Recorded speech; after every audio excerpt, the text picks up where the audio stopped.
Baik, kita kembali ke kitab kita tuan-tuan dan puan-puan, Fiqhul Aqidah, pengertian hukum akal. Masih dalam tajuk itu, muka surat 24. Bagi siapa yang ada kitab.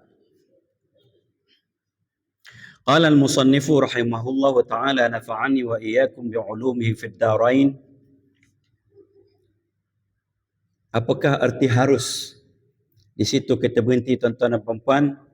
Kita kembali semula sedikit, patah balik ke belakang sedikit sebagai mukaddimahnya untuk kita lebih mudah untuk memahami, terutamanya siapa yang tak hadir pada pertemuan yang terakhir, iaitu pengertian hukum akal. Hukum ini ialah menetapkan atau menafikan sesuatu perkara pada satu perkara. Kita tetapkan bahawa makhluk itu baharu. Hukumlah tu. Kita hukumkan segala makhluk itu baharu. Baharu maksudnya selepas Allah SWT. Apa yang dijadikan oleh Allah SWT. Selain daripada Allah SWT, semuanya baharu. Yang qadim, yang azali, Allah SWT sahaja. Maka kita hukumkan kepada yang baharu itu makhluk. Dicipta, dijadikan. Itu hukum. Kita menetapkan makhluk itu baharu. Dan kita menafikan bahawa makhluk itu tidak qadim. Dia tidak sedia ada. Maka kita menghukumkan bahawa makhluk itu tidak qadim. Itu hukum dia. Menetapkan. Maksud menafikan. Menafikan makhluk qadim. Itu hukum. Akal ialah satu anugerah daripada Allah Subhanahu Wa Taala, menjadi sumber pemikiran kita, sumber kebahagiaan kita, sumber pemikiran kita, logik. Logik. Kenapa perlu tuan-tuan puan-puan dalam pengajian ilmu akidah ini, ilmu sifat 20 ni, kepada hukum akal, kepada akal itu sendiri? Karena akal ni tuan-tuan dan puan-puan jalan untuk mengenal Allah Subhanahu Wa Taala. Yang dikatakan awwaluddin ma'rifatullah. Awal-awal agama itu mengenal Allah Subhanahu Wa Taala. Jangan sampai kita tidak kenal siapa yang kita sembah. Ya. Mengenalnya melalui sifat-sifat. Yang itu yang kita belajar sifat 20 dia yang disebut ummahatus sifat. Ibu sifat-sifat yang lain. Sifat-sifat utama. Ya. Dan supaya kita tidak berkata yang tidak layak, menyebut yang tidak layak kepada Allah Subhanahu Wa Taala, menisbahkan sesuatu perkara yang menyerupai makhluk. Allah itu duduk bersila misalnya. Maka akan mengelakkan kita, menjauhkan kita daripada perkara-perkara yang memahami ayat-ayat mutasyabihat secara harfi, literal, secara zahir. Apa yang dimaksudkan oleh ayat itu secara zahirnya. Para ulama tidak menetapkan, mensabitkan secara zahir, dimaknakan dengan mana-mana yang layak bagi Allah Subhanahu Wa Taala. Baik. Dan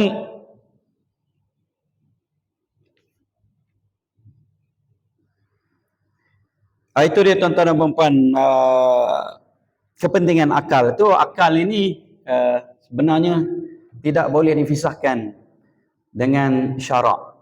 Akal tidak boleh berfikir dengan sendiri, menentukan baik buruk.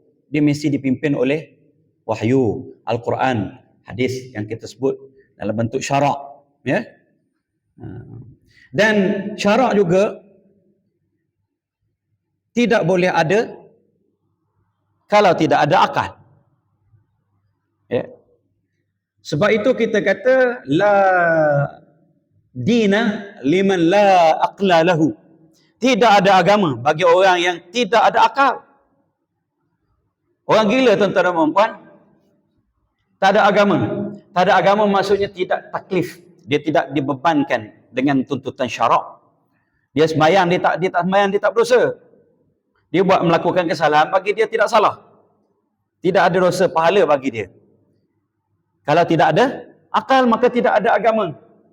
Jadi akal dan agama ni, akal dan syarak, ya, akal dan syarak saling berlazim-laziman.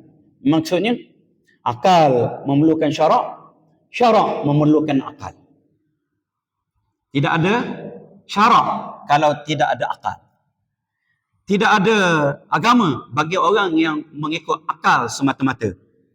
Maka kita ahli sunnah wal jamaah, tuan-tuan dan puan-puan, sebagai satu aliran yang paling mutawassit, paling sederhana. Khairul umuri awsatuha. Sebaik-baik perkara itu, kata Nabi SAW, ialah yang paling sederhana. Keluar antara daging dan darah itu susu yang putih. Ya, susu yang putih itu adalah ahli sunnah wal jamaah. Dia tidak tegang berdenting-denting, dia tidak longgar berjela-jela, kendur berjela-jela. Tidak tegang berdenting-denting, tidak longgar berjela. Sedang molek. Sedang molek.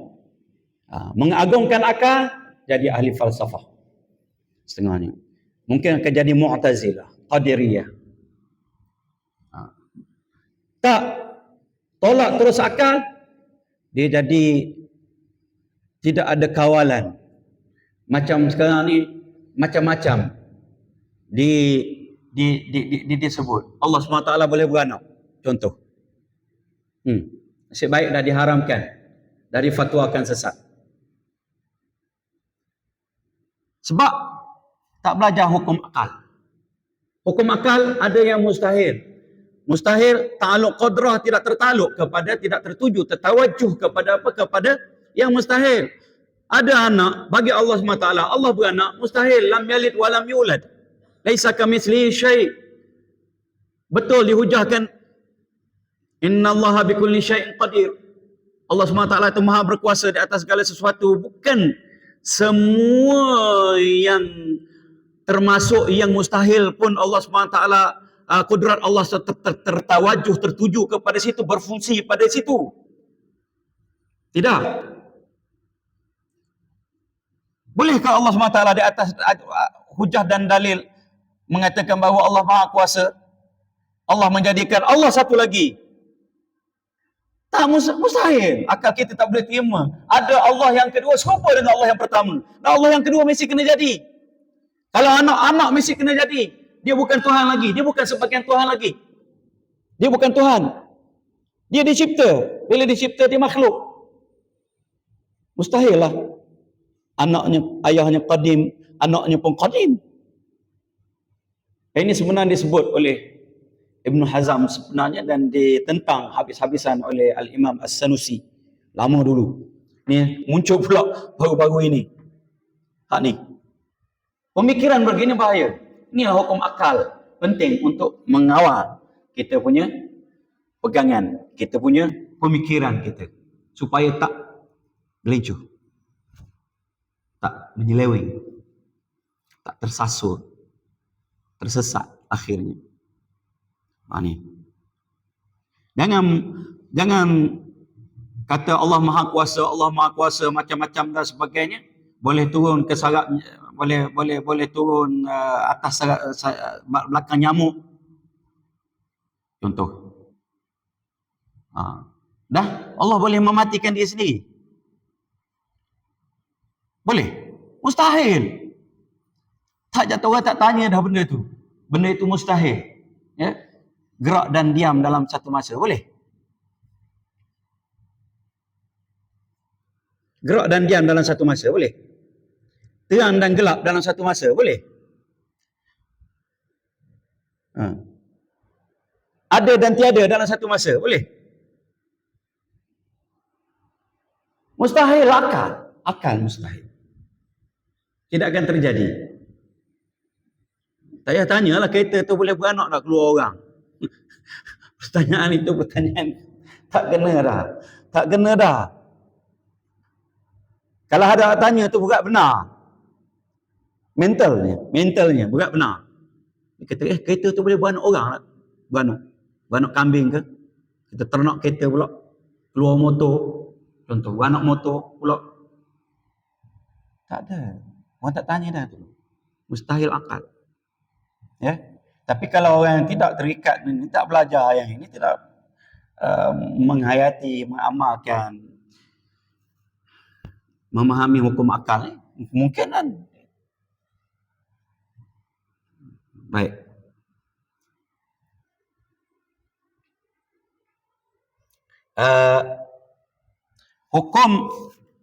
Hukum akal, saya baca je. Ini sebelum kita sampai ke tajuk kita yang kita berhenti, iaitu harus. Pengertian hukum akal. Hukum akal ialah ketetapan hukum yang ditetapkan oleh akal untuk mensabitkan atau menafikan hukum bagi sesuatu. Sama ada menghukumkan ada atau menghukumkan tiada. Seperti menghukumkan wajib adanya Allah dan menghukumkan pula mustahil tiadanya Allah. Ya, Allah tu kita kata ada. Kita hukumlah tu, hukum akal. Hukum wajib dipanggil, wajib akal. Dan kita kata apa? Mustahil Allah tak ada. Kita hukumkan mustahil bahawa Allah tak ada. Hukumlah tu, menetapkan. Tadi menetapkan, yang ini menafikan. Nafikan bahawa tiadanya Allah. Tadi menetapkan adanya Allah. Itu hukum. Ketetapan hukum akal itu tiada terhenti kepada adat cubaan berulang-ulang kali berlakunya. Seperti api itu menghanguskan menurut cubaan berulang-ulang kali. Ini hukum adat berdasarkan kepada kebiasaan kita. Dan hukum akal itu tiada pula ia terhenti kepada ketetapan yang telah ditetapkan oleh sesiapa yang menetap atau menghantarkan seperti hukum syarak. Di mana ketetapan hukumnya dihantarkan oleh syarak. Dia tak serupa juga dengan hukum syarak. Kerana hukum syarak ada yang menetapkan. Siapa yang menetapkan syarak? Siapa yang menetapkan syarak? Allah SWT. Allah lah yang menetapkan. Hukum adat berdasarkan kepada kebiasaan. Berulang-ulang kali. Hukum syarak ditetapkan oleh Allah SWT. Hukum akal ditetapkan oleh akal yang sihat. Akal yang sihat. Soalan, kepada berapakah terbagi hukum akal? Jawapan, hukum akal terbagi kepada 3. Ini sebagai ulangan tuan-tuan dan puan-puan. Ya.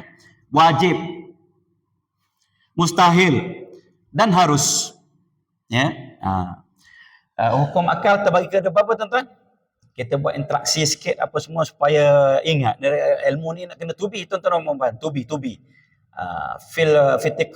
Fitikraril fawaid kata orang Arab. Pada pengulangan tu banyak dia punya khas fadilat, kelebihannya. Ingat, ilmu itu diulang.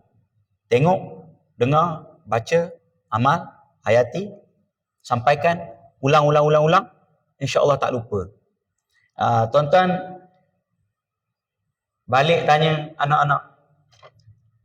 Pegang di tangan malam ni lepas ni yang ngaji di Pasiakah, belajar di Pasiakah, SK Pasiakah. Ada berapa juzuk Al-Quran? Dia akan kata 30.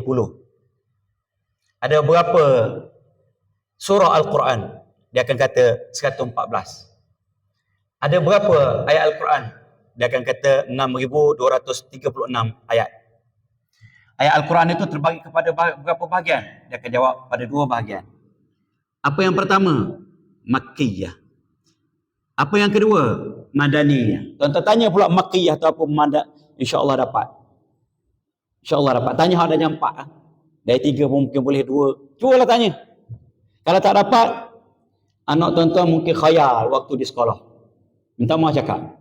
Sebab kita ulang sokmo. Kalau ulang sokmo, hampir setiap hari kita ulang, tak dapat juga. Bukan salah cikgu. Jangan salahkan guru. Ya. Cuba tanya. Tak dapat, beritahu saya 2 minggu akan datang. Siapa anak tuan-tuan tu saya pergi cari di sekolah. Ya. Sebab apa dapat? Sebab ulang.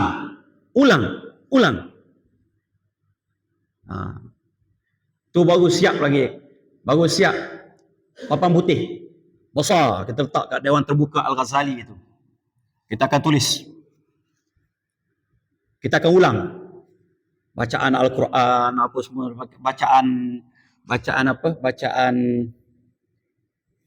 dalam semayang. Surah Al-Mulk, setelah kita mula baca surah Al-Mulk, ada berpuluh-puluh orang dah yang hafal surah Al-Mulk. Kita baca pada setiap pagi. Sebab apa tuan-tuan dan puan? Ulang, diulang, ulang, lekat di mulut. Itu pentingnya pengulangan. Baik. Jadi tuan-tuan, kita jangan apa tu orang kata? Kata hak tu lah pusing-pusing ni. Tak. Dua minggu lepas ada dah wajib mustahil ni. Ya. Ada terberapa bagi hukum akal, tuan-tuan? 3. Yang pertama, wajib. Ya. Yang kedua, mustahil. Yang ketiga, harus. Ya. Soalan, apakah arti wajib? Jawapan, wajib berarti barang yang tiada diterima pada akal akan tiadanya. Malahan ianya tetap ada atau wajib ada. Contohnya seperti wajib adanya Allah, Tuhan yang menciptakan alam. Jadi akal kita tak boleh terima bahawa Allah Subhanahu Wa Taala itu tidak ada. Allah Subhanahu Wa Taala itu tidak ada. Dia wajib ada. Sin, apakah? Sin itu soalan. Kita ini dalam bentuk soalan dan jawapan. Apakah arti mustahil? Mustahil berarti barang yang tidak diterima pada akal akan adanya. Malahan ianya tetap tiada atau mustahil ada. Contohnya, mustahil ada berlakunya tiada Allah Tuhan yang menciptakan alam. Maka hal itu adalah mustahil sama sekali kerana alam ini baharu sahaja adanya. Maka setiap yang baharu itu ada penciptanya. Mustahil ada. Kita ulang contoh ni sebenarnya tak berapa sedap juga sebenarnya contoh. Mustahil adanya tahi lembu tanpa ada ibunya. Mustahil. Tiba-tiba ada tahi lembu tu. Jadi akal kita tak boleh terima. Mustahil. Mesti ada ni. Alam ini yang sudah begitu hebat.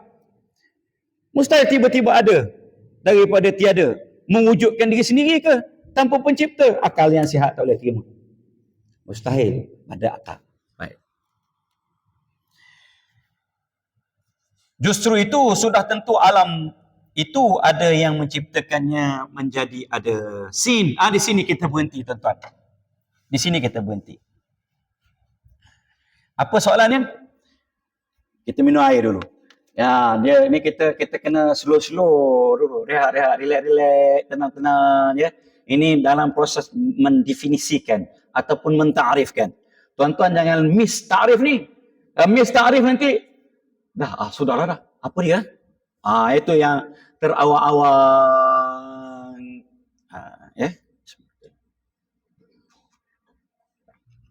Macam kita belajar nahwu dululah. Mansub, marfu', majrur. Sudahlah dah. Ustaz dia tak ulang dah, guru dia tak ulang dah, dia terus je lah. Dah belajar dah hari tu. Kita tak dapat majrur, mansub, marfu' ikut awak Guru takkan ulang dah. Ni kita ulang lagi. Nasib baik. Alhamdulillah. Ni tuan-tuan. Sin. Soalan. Apakah arti harus? Jim jawab. Harus berarti barang yang diterima pada akal akan adanya dan tiadanya. Ma yutasawwaru fil aqli wujuduhu wa adamuhu. Bahasa Arabnya. Ya, akal kita boleh terima. Kalau ada, okey. Kalau tak ada, okey juga. Mungkin, harus. Ya. Contohnya seperti adanya atau tiadanya perkara yang mungkin.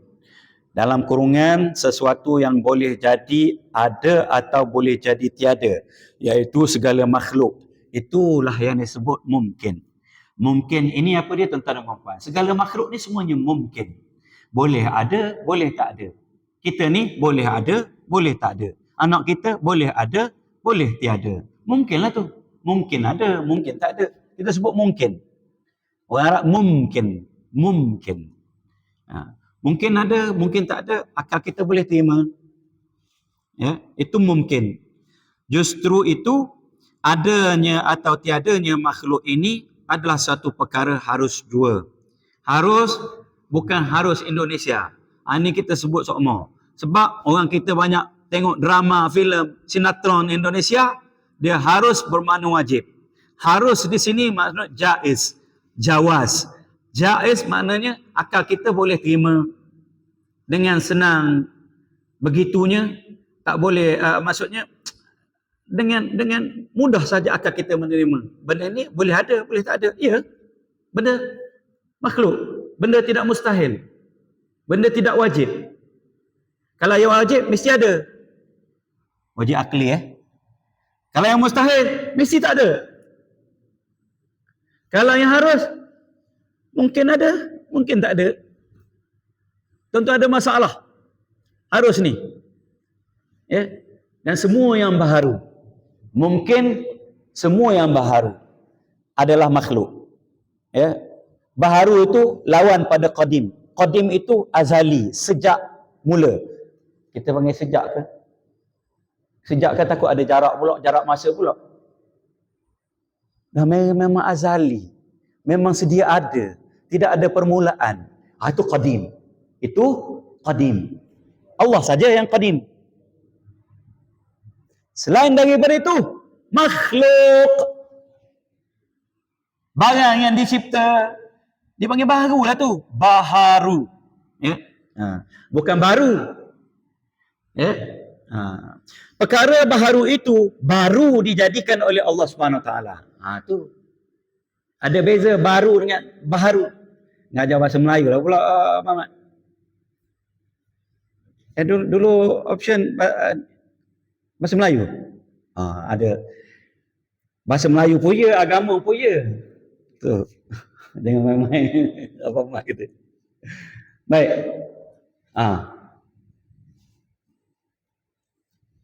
Baharu ni tuan-tuan, barang. Ini cawan baharu. Saya baru beli semalam. Baru masa. Saya baru beli semalam. Kota baru ke kota baharu sebenar? Kota baharu. Bukan kota baru. Cuma dia, sebab itu dia aja BHA. Betul? Dalam peta. Kan? BHA. BHA itu baharu. Baharu. Lawan pada lama. Barang. Benda. Kampung. Kampung baharu. Kita sebut kampung baru. Kampung baharu. Ngajar bahasa Melayu lah pula. Tapi tak apa tuan-tuan, memang penting juga tu. Bila kita kata baharu, ialah dia baru dicipta. Jangan ada masalah. Masih wallah baharu. Masih wallah makhluk. Masih wallah hadis. Mungkin. Barang mungkin. Mungkin ada, mungkin tak ada. Mudah cerita. Jangan jadi pening macam ada seorang tokoh yang nama besar di sebuah negara jiran.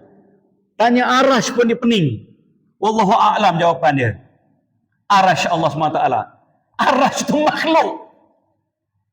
Tuan-tuan tengok tekan dalam YouTube, tekan. Ada kenyataannya. Dan ada penafiannya. Maksud apa?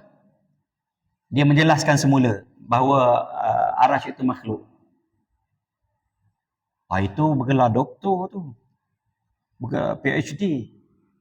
Pun masih tak boleh nak jawab.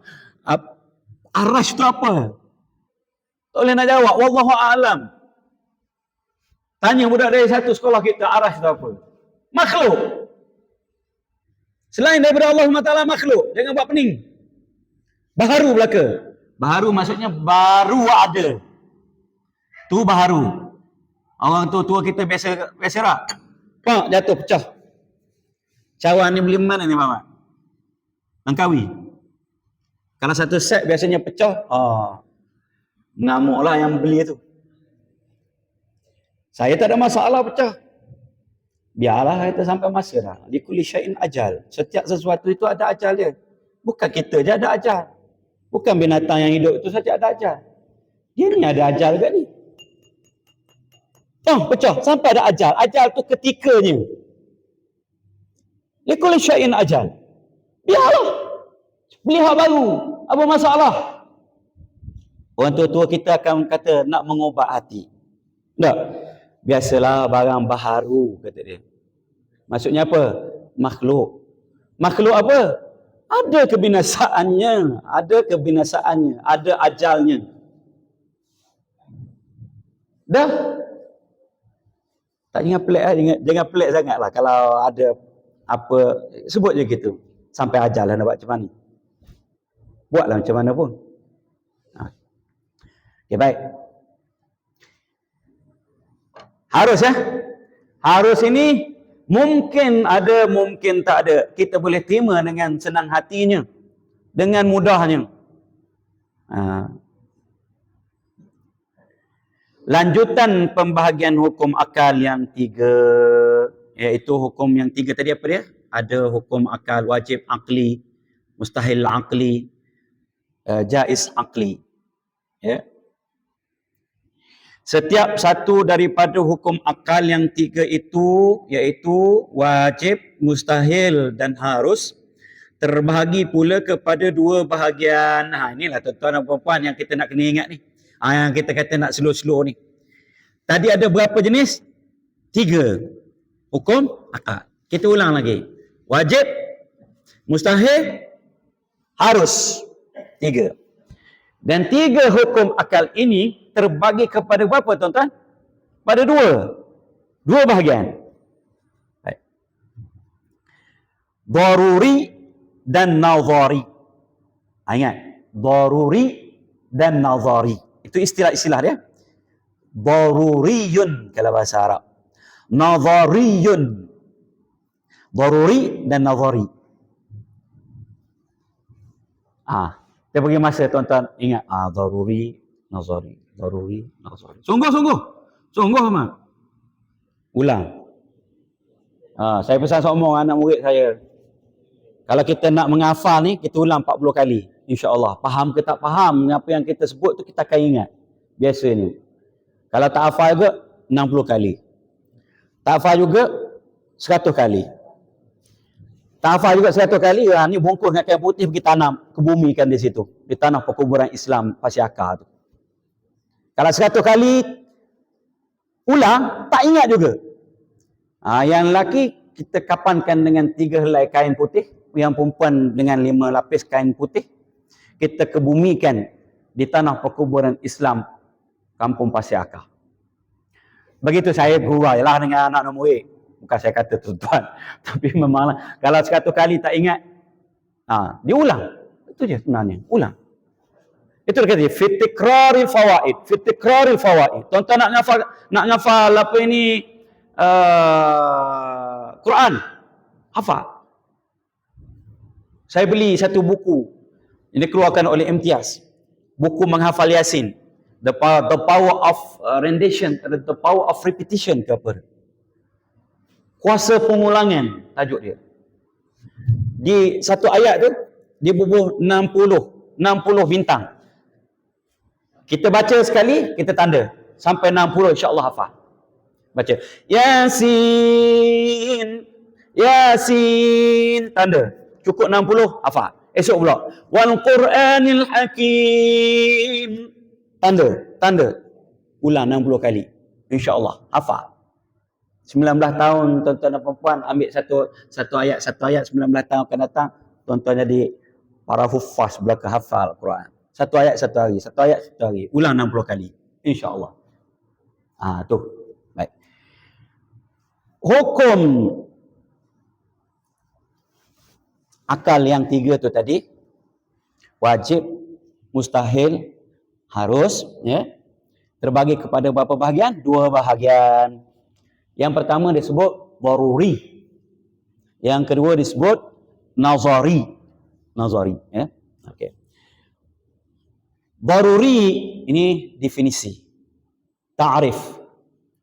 Daruri ialah suatu yang mudah dicerapi dan difahami oleh akal dengan spontan tanpa berfikir dan mencari dalil. Mengkaji. Tanpa mengkaji pun faham. Badihi orang Arab sebut. Spontan dia faham. Dia bagi contoh. Contoh wajib daruri. Ya, wajib daruri.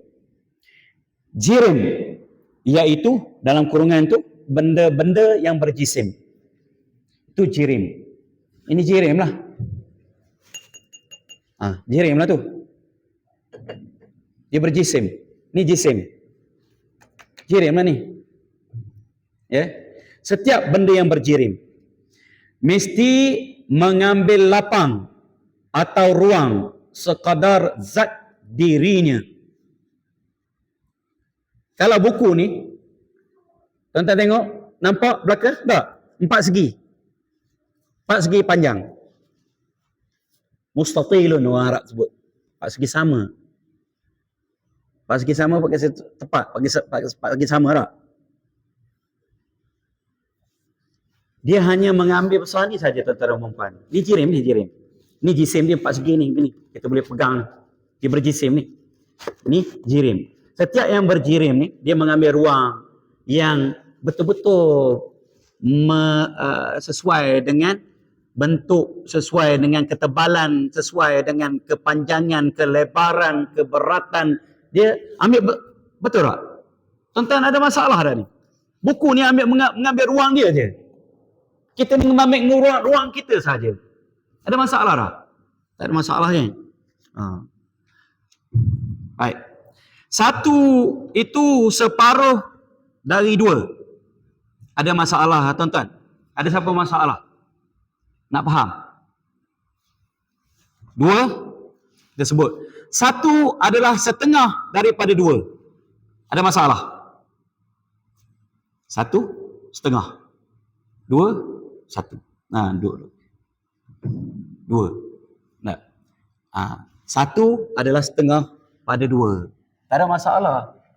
Itu dia panggil wajib daruri. Wajib daruri.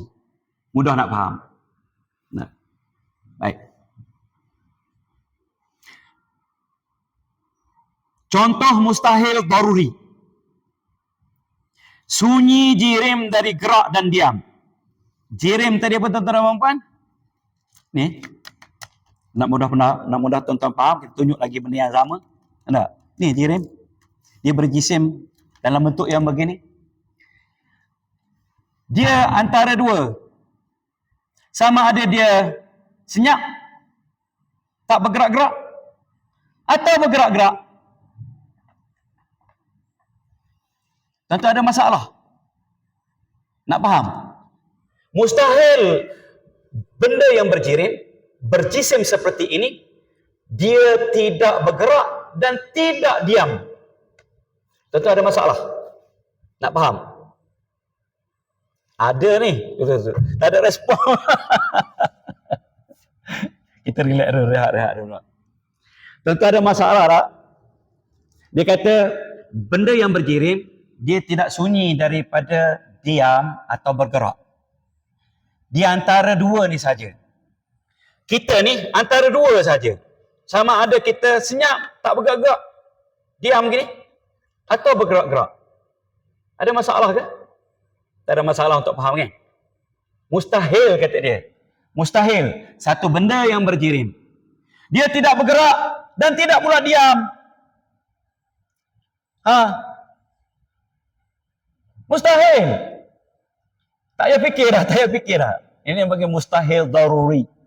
Mustahil daruri. 1 adalah setengah daripada 3.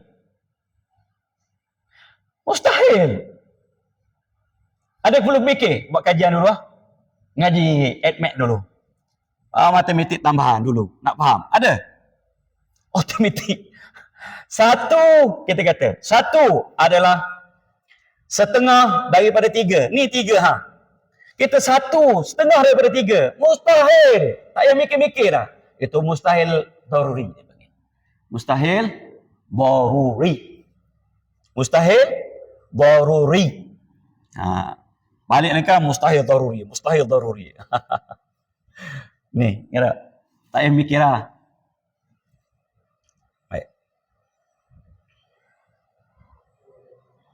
Baik. Siang dan gelap.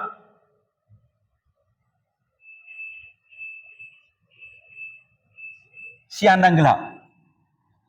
Mustahil. Gelap. Siang dan malam. Bukan siang dan gelap. Siang dan malam. Mustahil. Siang dan malam serentak dalam satu tempat, dalam satu masa. Mustahil, tuan-tuan dan puan. Tak payah mikir lah. Baik. Kita ambil satu lagi contoh. Harus daruri. Harus daruri. Contoh harus daruri.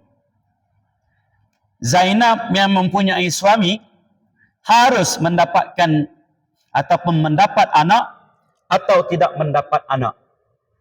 Zainab yang bersuami sama ada muda atau tua. Kalau tua apatah lagi. Tua apatah lagi pula. Tua pun ada kemungkinan. Tak ada masa mustahil kan. Tapi